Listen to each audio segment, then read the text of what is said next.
منشی شیو نارائن آرام غالب کے دوستوں میں سے تھے۔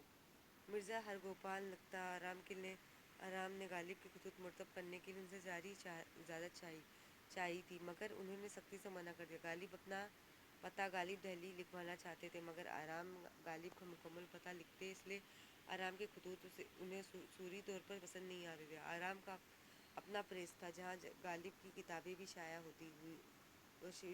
ہوئی تھی۔ ابھی بہت سارے شاعروں میں مطلب کیا ہونے لگی کہ مطلب غالب کو جو لکھنے کا طریقہ الگ ہی تھا، کہ مطلب کافی ناظرین انہیں پسند کرتے تھے، ان کی پڑھنے، ان کی تحریر کو، کہ کچھ لوگ یہ کرتے تھے لیکن جو خط ہم کیوں لکھتے تاکہ ہم اپنے دوستوں رشتہ داروں سے ہم قیمتی جو ہماری جو اہم والی بات ہے وہ کر سکیں۔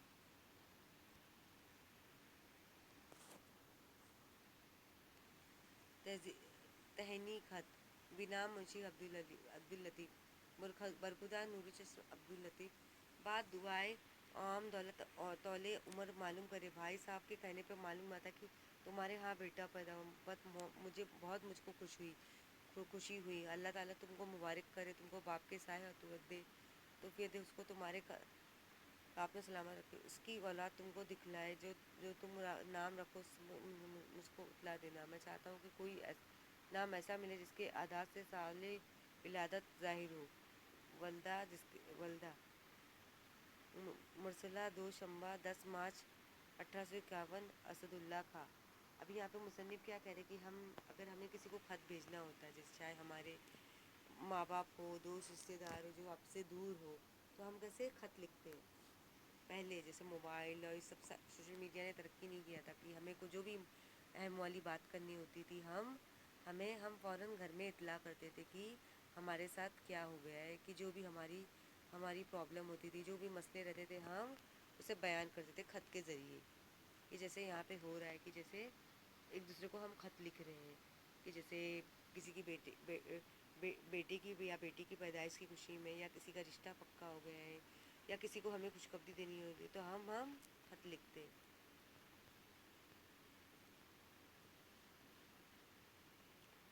تجارتی خط بنام منشی شیو نارائن آرام شفیق میرے مکر میرے مکرم منشی شیو نارائن صاحب، میں نہیں چاہتا کہ 2 جز یا 4 جز کی کتاب ہو، 6 جز سے کم نہ ہو۔ مثلاً 10-11-70 کا ہو گیا تو حاشیہ 3 طرف بڑا ہے۔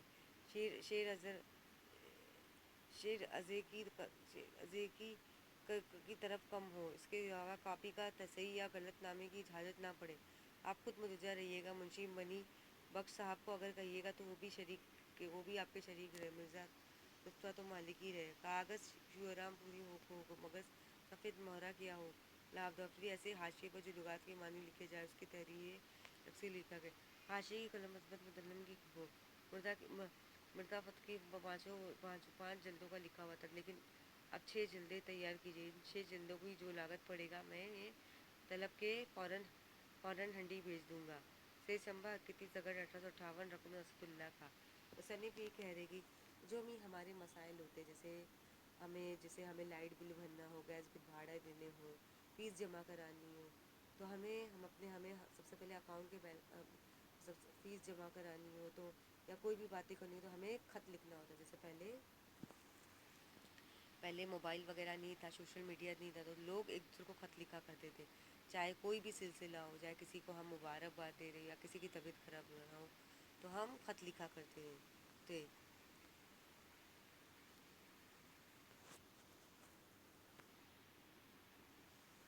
تعزیتی خط بنام نواب حسین مرزا بھائی، آج تک سوچتا رہا کہ بیگم صاحبہ قبلہ کے انتقال کے باب میں تم کو کیا لکھوں۔ ججز کے واسطے تین باتیں تھی اظہار غم میں، بلکہ سفر دعائیں مغفرت۔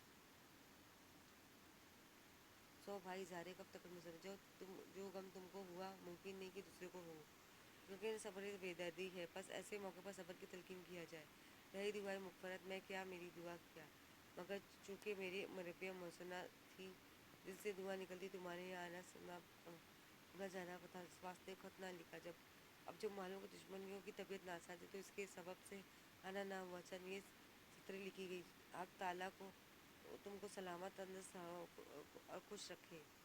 مطلب ہمیں جیسے ہم بیمار ہو یا ہمیں کہیں جانا ہو یا گاؤں جانا ہو یا کسی اور کام ہو تو ہم بیمار ہو تو ہم خط لکھتے ہیں کہ بھائی میں مطلب میری طبیعت ٹھیک نہیں ہے اور لگاتار مجھے بخار آ رہا ہے، تو میرے لیے دعا کرنا کہ میری میں صحت یاب ہو جاؤں اور آپ لوگوں کو واپس سے مل سکوں۔ تو مصنف یہی کہہ رہے کہ اس طرح کے خط لکھے جا رہے ہیں۔ تمہاری خوشی کا طالب غالب، ہمارے غالب کا جو شاعر ان کا انتقال 15 نومبر 1866 میں ہوا۔ تو مصنف کا یہی میسیج ہے کہ ہمیں ان سب چیزوں پہ ہمیں غور کرنا ہے، جیسے خط ہو گیا کہ آج تو خطوں کا سسٹم بند ہو گیا، لیکن لوگ موبائل میں اپلیکیشن دے رہے اور آف لائن بھی جا کے ہم بینک میں ہم اپلیکیشن دے رہے، جس سے ہمارا کام اور آسانی ہو جا رہا ہے۔ اسی کے ساتھ میں اجازت چاہتی ہوں۔ اللہ حافظ، اپنا خوب خیال رکھیے۔